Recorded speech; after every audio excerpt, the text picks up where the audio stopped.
Tēnā koutou katoa, ko Amelia Sharman Takawingawa, and I am pleased to welcome you here today to our webinar on entity-level scenario analysis. And with me, I have Jack Bissett, Policy Manager, who will be taking you through much of the content.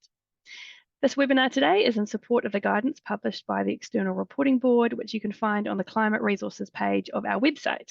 Today, we'll be running you through the key elements, but I highly encourage you to go to the website and download a copy of the full guidance. So, what are we going to be focusing on today? We want to run through the following three main topics. First, what are the specific considerations for MIS managers? Second, the big picture of why treating scenario analysis as a valuable exercise is important and how it fits into the journey to transition planning. And third, we'll go through the 6 main steps of scenario analysis, which are detailed in the guidance. All of that should take about 30 minutes because we would then want to open the floor to questions. Please put your questions in the Q&A box as we go. We'll probably tackle most of them at the end, but we'll try to answer as we go if there are particularly pertinent ones that come up. And now over to Jack. Thanks, Amelia. Kia ora koutou katoa, ko Jack Bissett Takawingawa. And yeah, welcome to this sunny webinar, at least from down here in Christchurch. So yeah, I thought we would start off by jumping straight into some specific examples for fund managers, because I know that that's where a lot of the interest is. So diving straight into the deep end, we've got some basic disclosure examples that we've been seeing coming through even since we put our guidance out for fund managers earlier this year. So here's one which is Baillie Gifford. So Baillie Gifford's a UK-based fund manager with an equities focus. And in 2021, they basically started with a quantitative modeling approach to scenario analysis. And the interesting thing about this one is that, well, since then, in 2022, they've decided to move on from this and have decided to take a more qualitative narrative-led approach and moving away from, an approach which is focused on, as they call it, number-based forecasts. And so effectively what we're starting to see a wee bit happen globally is that some of those who have taken the more modelling heavy approach up front are now finding that their models are missing some key risks, and so they're having to adapt their approach to move to that more qualitative and narrative-led, at least starting point, and building in the quantification after that. And so the good news, I guess, for fund managers in New Zealand is that we've been hoping and encouraging this type of approach for a wee while now, and continue to do so, so that you can, make sure that these approaches are valuable for decision making. Next similar example is from the USS, which is the University Superannuation Scheme, largest scheme in the UK in terms of assets under management. Again, they've made the similar shift, starting quantitatively with a modelling approach, and now in 2023 we can also see them identifying what they've called significant limitations in their original approach, and so looking to start again with building more narrative dimension in up front. So they've noted that their original quantitative approach, some of those limitations were not capturing the interrelated risks of climate change, unable to model climate tipping points. They were looking at risks in isolation, not capturing knock-on effects and indirect impacts, things like mass migration, political and social dimensions. They were using long time horizons with quite linear and smooth-looking lines taking place, and not what they were actually expecting to take place over the next 5 to 10 years in reality. And so they were finding that difficult to embed into their decision making and to actually use, so that this approach where they're trying to reflect this reality in a more of a narrative-led approach, they're looking at as more promising for actually being able to be useful, and they've noted that they're aiming to be a leader in this space. So I think this is part of the global context that we're trying to start with today, is that there are some rising concerns globally that existing models can underestimate climate risk. So we've got some pointers for how to avoid that. Firstly, try not to conflate models with reality, which is the first point. Secondly is that, well, we do think that the 6-step scenario analysis method helps ensure that key impacts and risks and opportunities are not missed, which jumping straight to models can do. Understand that scenario analysis is actually different from modelling, and we've got elaboration on that in our guidance for all sectors. Improve your understanding of the existing climate scenarios that you may be drawing from and doing this kind of work, and that helps you to avoid the trap of falling into the trap where you can sort of expect that, well, the models say everything's going to be fine and therefore it's all going to be fine. That helps you to basically push back on any advice you're getting around climate risk to make sure that you're confident that you think that reality has been reflected in this type of work. Start qualitatively and build quantification in, which we'll get into later in terms of one of the 6 steps of scenario analysis. And don't think of scenario analysis as something that's done to the fund, but rather something that's done by yourself. And that's partly because doing it yourself ensures that there's proper engagement with the underlying scenarios, and that there's learnings along the way of the actual process of development. So there's also a growing body of resources coming out, which are helping the sector to navigate this, some of these concerns. So we put some of these together for you here. Another common question is, how does this work for fund managers, given the way that they both operate in reality with potentially multiple different funds making up a scheme, and also given the legislation? And so I guess the key thing that we would reiterate here is that the way the standard's been written is to ensure that scenario analysis is being done to test the resilience of the business model and investment strategy, which can sit at a level of abstraction that is sort of just connected to, but maybe slightly above the in-depth, details of every individual fund. But ultimately, it's up to fund managers to make judgments about how they're best going to develop and undertake scenario analysis, whether they're going to, say, if they've, depending on their circumstances, develop bespoke scenarios per fund, or do things at a higher level of abstraction by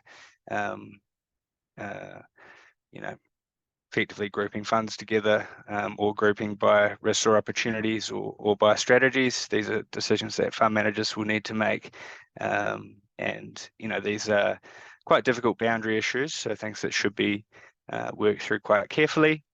And yeah, as we said, the important thing from our perspective is that the focus is on thinking through, well, what are the actual business model and investment strategy changes that might be worth making over time, and not to look at scenario analysis as a process of kind of looking into a crystal ball once, sort of seeing the future for every individual fund and then somehow magically having the fund correct course the next day. But this is basically hard and ongoing work to improve foresight on climate change in investment decision making, which is proving a real challenge globally as we've worked through, largely due to some of the existing, a lot of the data and decision making tools in the sector are inherently based on backwards looking data and data that is not particularly easy to integrate with climate risk. Moving on now to other considerations for fund managers. So one is that the FSC in New Zealand has brought the sector together to develop climate scenario narratives for the financial services sector. So that means that there's sector level scenarios for fund managers that they can elect to draw from if they wish. Certainly not mandatory to do so, but the link is there for those who may wish to have a look if they haven't already. But I guess we would point out that this does need to be done with caution, and again, careful judgment needs to be made about whether and how to use these, including the higher level scenario archetypes that were chosen, down to the more detailed risks and opportunities that were identified. They do act as a useful reference point. So, if you can align with assumptions that you think are worth aligning to, and then make comparisons where you've potentially diverged, and that can help with communication as investors and others need to look at multiple disclosures in the future. But yeah, we would encourage you to take responsibility for your own scenarios at the end of the day, and your own scenario analysis, and make sure that you're confident in it. And so that can require some building on an adaptation of sector level work to your specific circumstances to make sure that they're useful. And here's just a quick slide on the status of other sectors in the rest of the financial sector in New Zealand and into the real economy. So, coming towards a position where we'll have 14 or 15 sectors completed scenario analysis, and we know that many are busy at the moment taking this work and applying it at entity level as well as fund managers. Thanks, Jack. We've just had a question come through, which I think is worth answering at this point. So it says, examples provided are very large institutions who have been doing this and building their internal capabilities for longer. Given we have smaller teams, resource, and time to develop capability, can you talk through New Zealand expectations? Do we need to be more realistic in our domestic capabilities in the first year? Well, that's a good question. I mean, I think that I would agree that some of these organisations are very large comparatively speaking to New Zealand, and so there's a challenge for New Zealand in terms of how we can build capability and improve in this area. I think that the standard is intended to, on the one hand, encourage useful processes to be brought into fund management, but on the other hand is also to give transparency around effectively where the fund manager is at. And so I think the standard's going to show, and this is an important part of the regime being effective, is that for those that are further behind,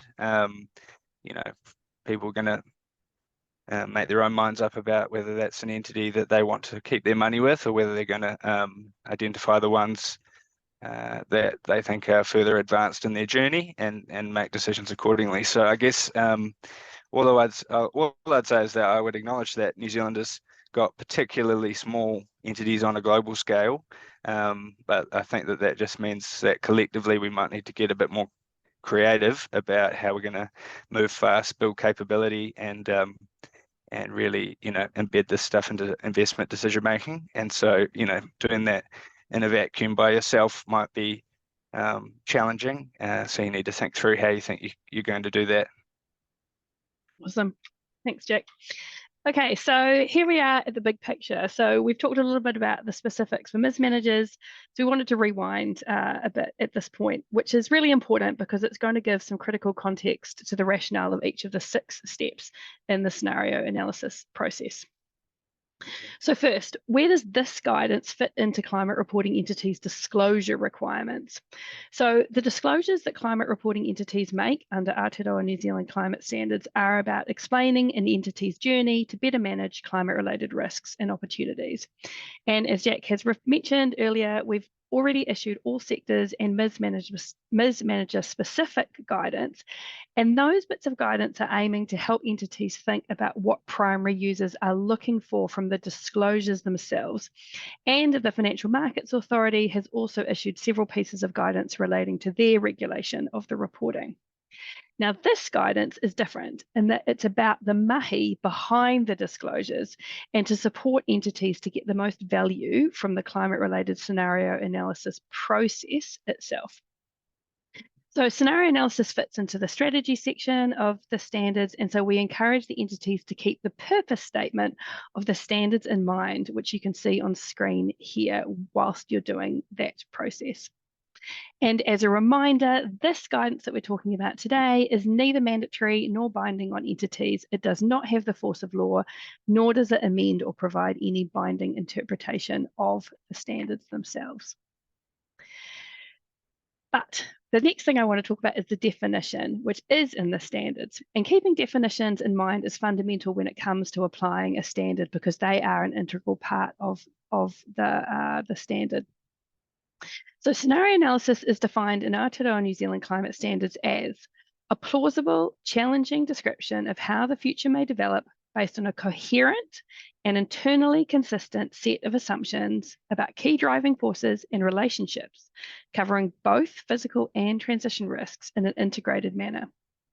Now, the definition also goes on to say that climate-related scenarios are not intended to be probabilistic or predictive, not that, crystal ball that Jack talked about, or to identify the most likely outcome of climate change. They are intended to provide an opportunity for entities to develop their internal capacity to better understand and prepare for the uncertain future impacts of climate change. And we really encourage you to keep that definition in mind while you're doing this work. So what does this mean strategically for you as MIS managers? So climate-related scenario analysis can then help you answer some fundamental strategic questions like, how do we ensure that our investment strategy can build resilience to climate risk? Or to take another example for strategic asset allocation, typically target allocations are set for various asset classes like equities, bonds, cash, etc., driven by risk appetite and expected returns. Now, underpinning this process is the role of historic market returns to calculate expected future returns. Now, these assumptions, however, can fail to reflect the unprecedented risks and opportunities of a changing climate. So it's simply become the way decisions are made in the industry, domestically or globally. So addressing climate change really requires this approach to be adapted, and that's what scenario analysis can help you with. We'd also like to highlight this image from the guidance, which is about what scenarios are and what they are not. Jack will expand on some of these as part of the 6-step process, but I would encourage you to also keep these rules of engagement in mind as you go through the process yourself. And scenario analysis also fits within a wider context. Entities need to embark on a journey from scenario analysis to transition planning, and the disclosures are a way to explain this journey to primary users. But what we're trying to explain here is that we don't underestimate the nature of this journey in terms of how challenging it is and how potentially transformational it can be to you as an entity. And what we know from all the experience that we've read in the previous examples of people doing voluntary disclosures is that entities that embrace this process as a whole will be in a better position to navigate an increasingly uncertain future.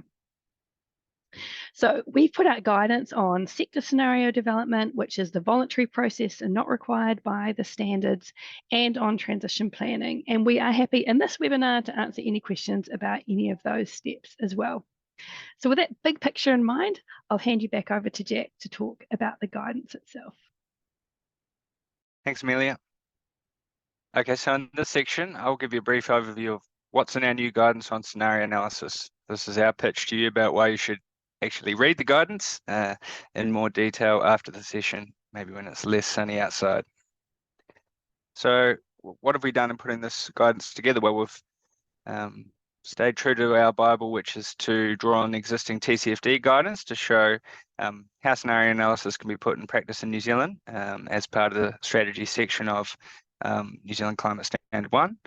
So basically we're synthesizing existing voluntary guidance issued by the TCFD, and we've specifically considered the situation where we have put out guidance previously on developing sector level scenarios, and others may either choose not to use them or will not have scenarios at the sector level to draw on. So we've elaborated on that in the guidance as well. So just a little bit more on scenario analysis in general. This is a process that has been used in strategy for a long time. Many who go through the process find that it's useful and powerful, but there is a slight caveat in there, which is that when it's actually done well, and it can be a little bit of a journey to get up to speed with, doing this well, and it can take a dry run a dry run to give that a go first, and a bit of time to come up to speed. So that's challenging in this mandatory regime, but it is kind of the reality of scenario analysis. Some call it as much an art as a science, and that's because it's supposed to be a creative process, and that it's supposed to confront existing cognitive biases, and it can quickly go out of date, but if it's not being used to inform decision making, then ultimately it can feel like a bit of a waste of time. So that means that there is an important consideration around ensuring that it actually is used for decision making. Some of the more positive notes is that it's everyone can do it, and that means it's equally challenging for everyone. So you're not alone, and we do hear just as much difficulty on the corporate side as the finance sector side. It's scalable. So effectively, if you really boil it down, it is kind of a whole series of workshops internally of discussing what potential future climate outcomes could mean for you in your context. So if you can put the time aside to work that through, then it is very achievable. Next, the connections. So it can improve your connections internally among different parts of the organization, and also externally, particularly if you're involving experts. And it's also useful for identifying opportunities, not just risks. So in this section, I'll give you a brief overview of the 6-step process that we've taken from the TCFD. So these are the 6 steps at a very high level, and it's kind of what's known as a typical systems-based scenario analysis process. And what we've done in the guidance is elaborate on what each of those 6 steps looks like, and then we've in this box down the bottom elaborated on particular areas where we think you can improve consistency and comparability, where you can document outputs, which will be useful, and good practice considerations at each step. So going through each in turn, starting with step 1, it's always a good idea. So engaging stakeholders and bringing an effective group together, and this requires a mandate from the highest governance level. This is effectively requiring people's time and the ability to prioritize it over all of the day-to-day meetings that we like to go to, which is challenging for all organizations, and particularly as climate change starts to hit us more and more in the day-to-day as well. So it's important to make sure that mandate's in place, bring together an effective group, think through the context that you're in terms of climate change, and try to bring a diversity of perspectives to bear. And a key thing to bear in mind is this point in the middle around trying to involve decision makers, because if the decision makers are separated from the process and they're expected to use these things, then that is a difficult handover point, and so really they should be involved in this process to ensure that their mental models are being challenged and that they're more likely to actually use these to inform their decisions. Step 2 involves selecting a focal question or defining the problem, and that is another way to say that, and involves basically defining the scope of the analysis. Will it be which risks, which opportunities, which kind of funds, how we're going to draw boundaries, and then what time horizons we're going to look at. So TCFD recommends a focal question of how could climate change plausibly affect our business model and strategy or investment strategy for you. What should we do and when?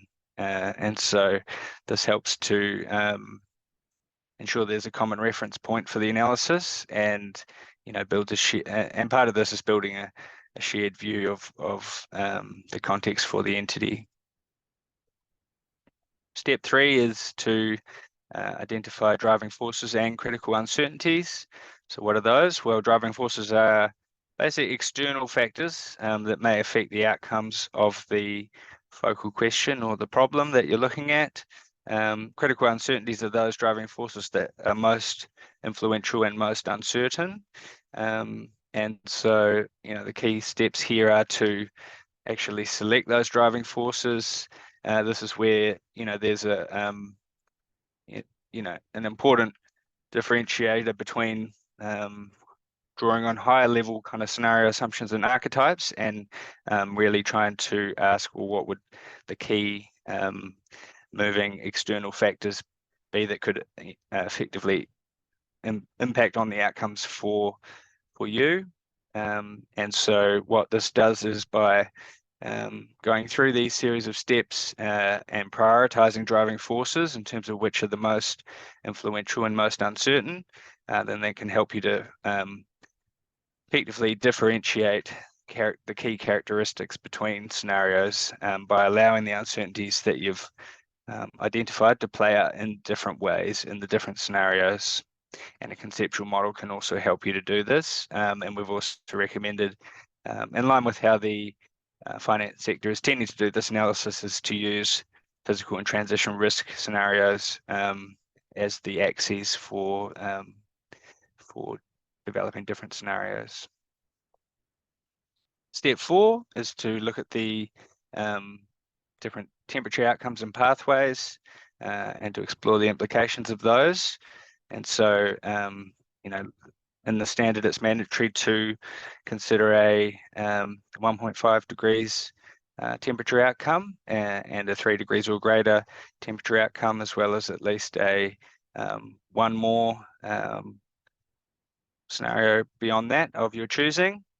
So basically, at this point, it is working through what are the combinations of different emissions reduction pathways that are going to make up those eventual temperature outcomes, and that's where it is tricky to ensure that there's both the global and domestic dimensions in scope of that analysis when that's worked through. And we contend in New Zealand to think that if New Zealand rapidly reduces its emissions, then the rest of the world will too. But those are importantly different things to be thinking through at this point.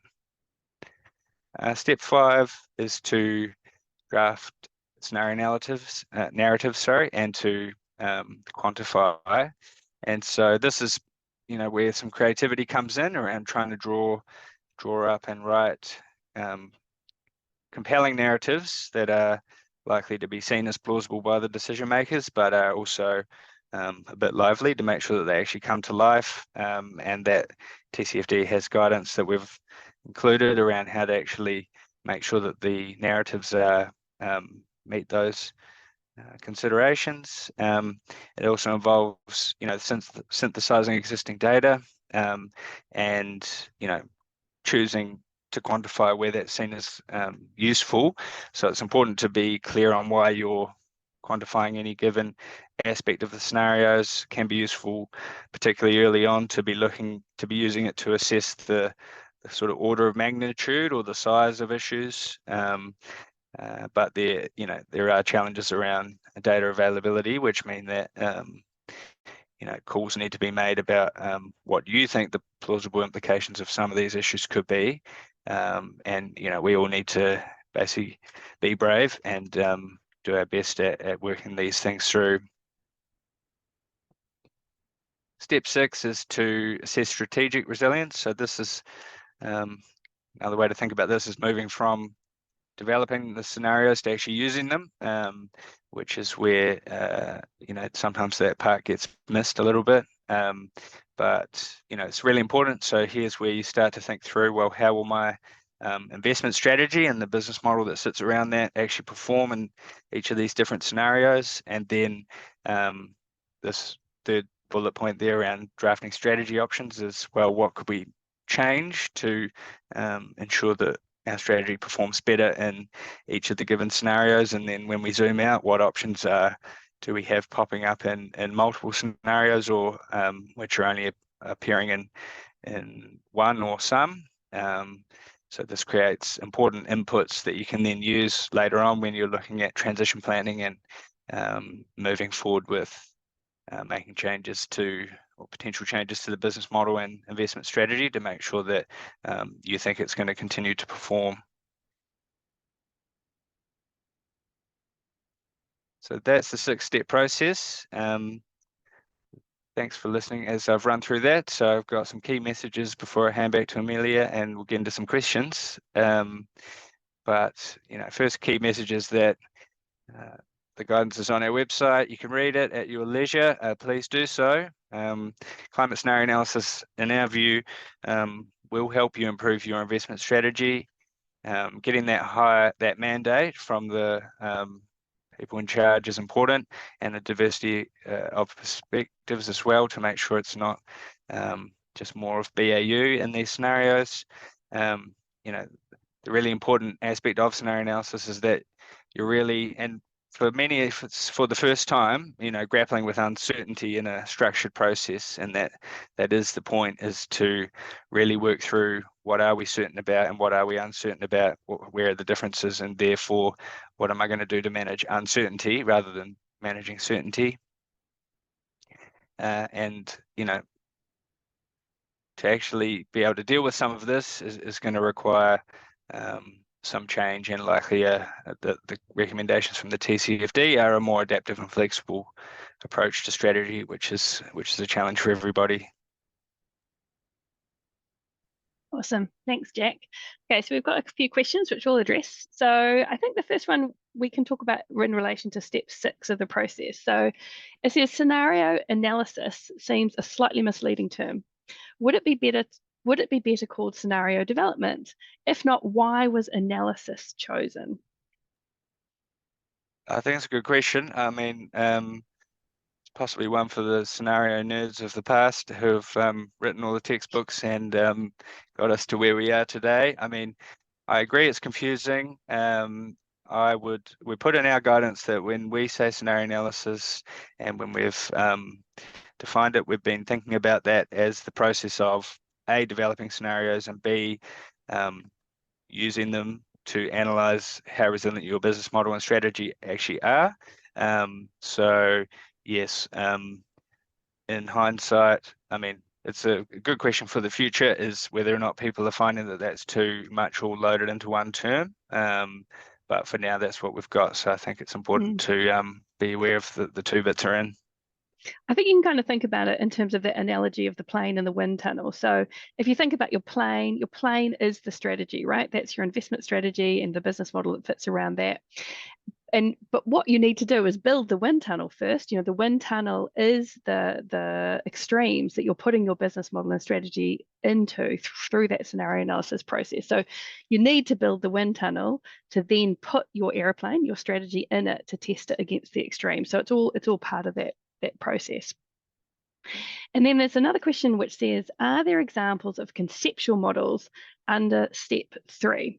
So the answer is yes, there are. So in the scenario analysis guidance, we do refer specifically to a conceptual model for MIS managers, which is in the MIS manager guidance. So if you have a look on page 30 of the MIS manager guidance, you can find that that simple conceptual model for MIS managers that hopefully should be really useful to you there. So that is actually all of the questions that we've had. Hopefully it means that the webinar was super helpful and you've got everything you need, and you will go away and read the questions. But if there's any more questions now, put them in the chat. Otherwise, we will we'll upload this onto the website and you can rewatch this at your leisure as well, and accompanied with the guidance. I think in terms of final thoughts, just while anyone's putting a question in the question box, we really hope that you do get the value out of this process. Think about not just what you're going to disclose at the end of it, but also how can you use it to test those critical uncertainties. And I would really emphasize what Jack said. It's about getting time in a room. It's making the space to sit down and talk. That really is the why we think it is possible for all types of entities to do this process, not just the biggest entities. All entities can find times to sit down in a room and talk. So we have had another question come. Oh, good. I'm glad the questions are coming in. So another one, which is, do you have any ideas as to how far along the industry is in this process? Are some starting? Are some further down the track? What have you seen in the market, Jack? I would fair to say from in terms of the finance sector more broadly, I mean, I think that the banks and insurers in the regime are a bit further ahead. So they've been, doing this for a little bit longer. But, I think that it's easy to forget that, scenario analysis is effectively a new tool for almost everyone in the regime. And so everybody's coming up to speed with it. I think that there's not too many that we've heard anywhere that are sort of totally finished. So I think most, as far as I'm aware, are still in that building the plane and starting to fly it at the same time space, which is where, I guess we'd encourage you to reach out to us if you've got questions, and to also support each other. It's a novel new thing. It's difficult. It's not a particularly easy fit in the investment world. Yeah, don't get stuck in your own office with pulling your hair out, but reach out, because everybody's feeling the same way. Absolutely. We've got a question from Livy, which is, will there be any reconsideration given to the mandatory 1.5 degree scenario, given it is becoming accepted to be unachievable, especially in an orderly fashion? We have had many questions along this line, Livy. What do you want to say to that one, Jack? It's an interesting one. I think that it is, if you look back maybe 5 years ago and you would ask what would a plausible increase in temperature be by 2023, where we are now, I'm not sure if you would have found too many people to say that where we're at was plausible. So effectively, the reason to look at it is to explore what the implications of it are, and so that is a different question as to whether or not you think, or any one given climate scientist thinks, it's a plausible temperature outcome. But basically, until we see some sort of global renegotiation of the Paris Agreement and the goals in it, the message is that, well, every single bit of warming matters, and so the global community, at least as it currently stands, is still committed to doing what it can to limit temperature rise to 2 degrees and pursue efforts to get to 1.5. So, until we see that kind of actual proper global renegotiation, I think we're all maybe a touch too soon to be making our own judgments about whether this is still a possibility. And it's still important to think through what would the implications be if the globe and the domestic economy went there, so that I can basically use that to inform strategy change and risk management. Sure, it's that extreme. What would that transition risk look like? If we achieve that in a disorderly fashion as well. 1.5 doesn't have to be an orderly future. We could have a 1.5 in a very disorderly manner. All right, and we've got a question from Matt, which says, are the international examples you've shared the best resources to help fund managers understand where it's appropriate to consolidate their scenario analysis, disclosures, governance, risk management, etc.? I guess the question really on scale. I guess my first answer to that one would be, yeah, there's not that much out there, Matt. It's there's not a huge amount of examples at the moment that we can draw from. But I think anything helps. What we tried to do was draw particularly useful bits out of those, which is, that shift from quantitative through down to more qualitative approaches. But what are your thoughts on that one, Jack?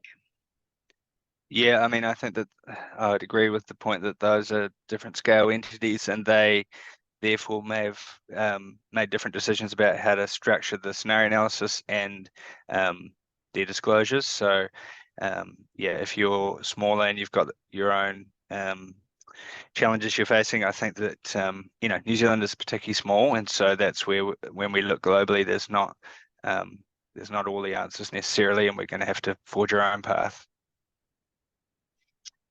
Okay, and we've got one final question at the moment, which says, what is the XRB's view on top-down versus bottom-up scenario analysis for MIS managers, given a lot of the data providers only give bottom-up data and then only for equity asset classes? Wouldn't top-down be better to help guide strategic asset allocation decisions? Yeah, it's a good question. So I think that any product being offered by an existing data provider, I think I would be looking closely at our guidance and asking them questions about whether what they're offering lines up with what we're suggesting, because a lot of them have products, but they've been put together before our guidance and the standard were even around. And so that's important. I think that I would think of this 6-step scenario analysis method as a bit of a combination of top-down and bottom-up. So trying to start with some scenario parameters that are at the global down to the domestic and sector level, where the FSC report gets things.